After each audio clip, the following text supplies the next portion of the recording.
There's one neighborhood in Toronto that has become one of the city's most desirable places to live.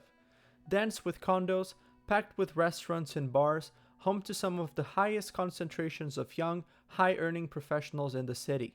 But 100 years ago, the same neighborhood held the people Toronto wanted out of sight. This is the story of Liberty Village. To understand Liberty Village, we have to go back to the 1800s. The first main features to arrive at the area were rail lines. In the 1850s, the Grand Trunk Railway and the Great Western Railway laid tracks through Toronto's western edge. At that time, this area of the city was considered as part of the outskirts, and its location was ideal for certain types of institutions.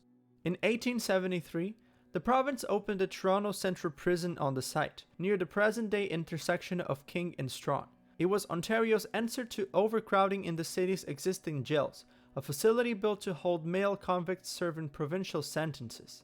5 years later, in 1878, the province opened a second institution next to it, at King and Dufferin, the Andrew Mercer Reformatory for Women, Canada's first prison built specifically to hold female offenders. Officially, the Mercer was built to relieve pressure on the central prison. Unofficially, it reflected a growing anxiety about what a fast-growing city might do to unmarried women as Toronto's population swelled. That anxiety hardened into law. Ontario passed the Act respecting houses of refuge for females in 1893, later revised into the Females Refuges Act. The statute gave magistrates the power to commit women and girls between the ages of 15 and 35 to institutions like the Mercer for crimes not necessarily conventional in any sense, but for behaviors the court judged to be vagrancy, incorrigibility, or in the language later used in provincial records, sexual precociousness. Historians have written that the legislation was disproportionately used against young, working-class women, often those who had relationships with non-white men or who had been sexually assaulted and then blamed for it rather than believed.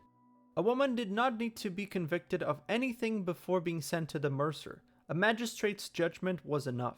Once inside, the reformatory ran on a strict daily schedule built around discipline and forced labor. Sewing, laundry work, tasks framed at a time as instilling, quote, feminine values. Indigenous women, who made up roughly 4% of the Mercer's population in the 1930s, came to represent 10% by the 1950s, a rise that tracked with the broader reach of federal legislation like the Indian Act into the lives of Indigenous communities during the same period.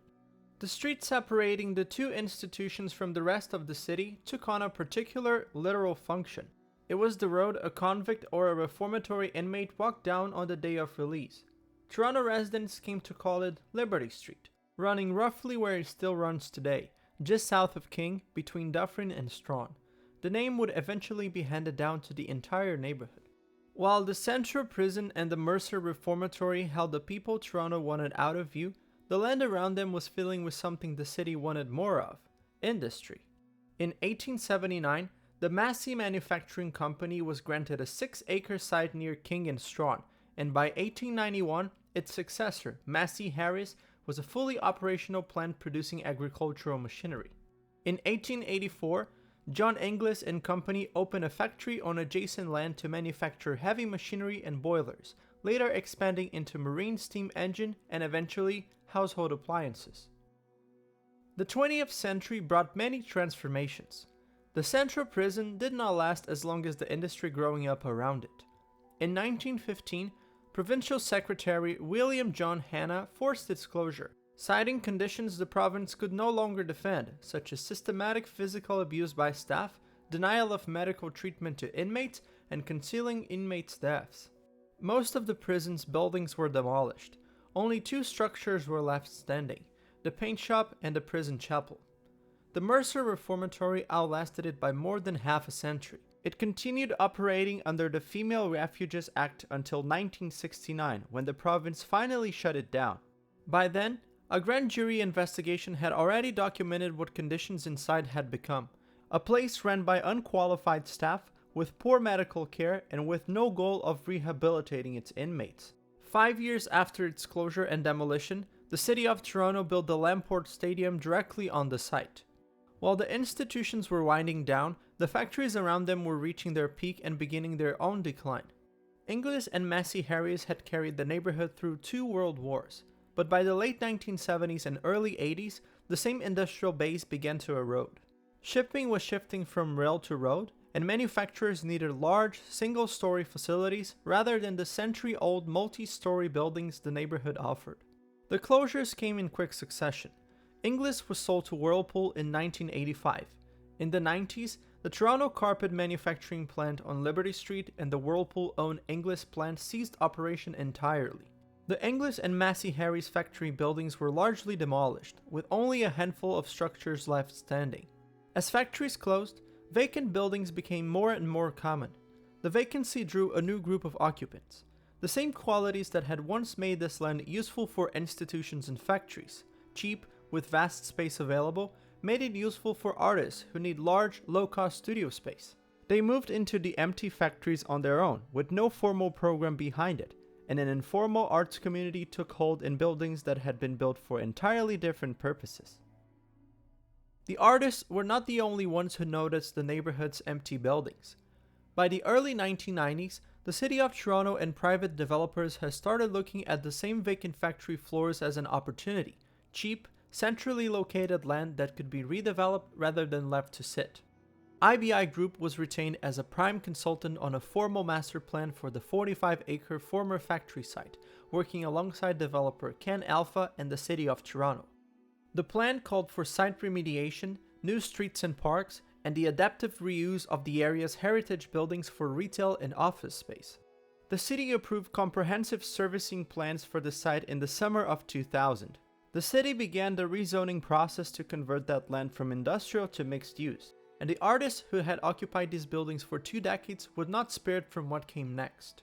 Rents that had been as low as $5 a square foot through the 1990s climbed steadily as the neighborhood's character became its own selling point, and evictions followed. Longtime tenants were given short notice to vacate, so buildings could be renovated for occupants able to pay more, and the city-owned buildings that had leased space below market rate to cultural tenants saw those leases renegotiated and eventually sold to private developers. Between 2005 and 2015, over 5,000 condominium units were added. Population grew accordingly. In 2011, 3,113 people lived in Liberty Village. By 2016, the number was 7,840, a 152% increase, compared to 4.5% growth across the City of Toronto over the same period. Working-age adults between 25 and 64 made up 86.2% of residents, compared to 57.3% across Toronto as a whole. However, not everything was perfectly planned. Insufficient transit led residents to crowdfund a private bus service called Line 6 Transit, running a shuttle from Liberty Village to Union Station as an alternative to the overcrowded 504 King streetcar. The redevelopment planning also did not include schools within the neighborhood. Toronto Star architecture critic Christopher Hume wrote that Liberty Village illustrates everything wrong with planning in Toronto, arguing that civic promotion of the neighborhood as a model of urban vitality obscured a district built quickly and marketed aggressively, without the basic civic infrastructure a growing population needs. Despite all that, the province is still pushing to grow the neighborhood further. As of late 2025, the provincial government had proposed overriding the city's own planning rules to nearly triple the size of towers planned near the neighborhood's future exhibition station, the western terminus of the new Ontario line, adding hundreds more units to a district already straining under its own success. Today, Liberty Village is one of Toronto's most desirable neighborhoods. From its past, the Prison Chapel still stands on East Liberty Street, one of the only original structures left from either institution, largely vacant while nearly everything around it has been converted into condos and retail. Liberty Village's density is, in one sense, exactly what a growing city needs: more homes built on land that had sat empty for a decade. But density without the infrastructure to support it comes at a cost. And whether the city closes the gap between the towers it keeps approving and the schools, transit, and services those towers still lack, or whether Liberty Village becomes another entry in a list of neighborhoods that grew faster than the city could keep up with, only time will tell. If you like this type of content and would like to learn more about the environment that surrounds us, please consider leaving a like and subscribing to this channel. Stay tuned for more!